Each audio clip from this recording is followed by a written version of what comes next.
Jesus, she's so ignorant. Morning, in the woods again. Spend all my time in the woods, having some more thoughts about this habit of closing the throat, taking a breath, and then moving, and then letting the breath go. A very common habit you'll see in people who've had pain for a long time. I met a guy the other month, and this habit had become so ingrained that he'd hold his breath, stop up his throat, even when he picked a pen up or a teacup. It's causing so much tension in his body, because it's like a cue. You do that, and the whole of the rest of the system will start to tighten up.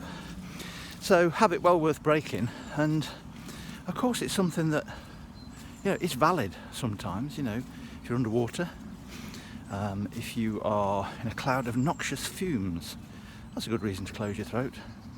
And the mechanism actually increases intra-abdominal pressure.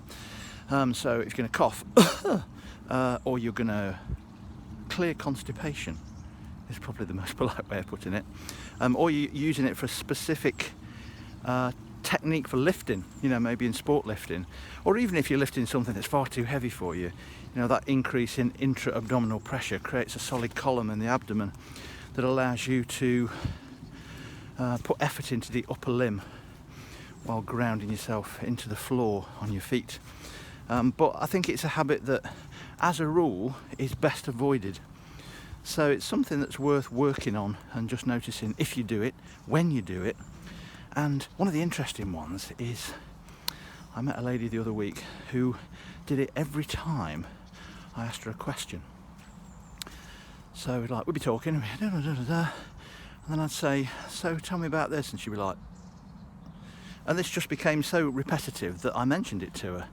And she said, oh, I know what that's about. She said, when I was at school, I had this teacher who absolutely terrified me, expected far more of me than I was capable of.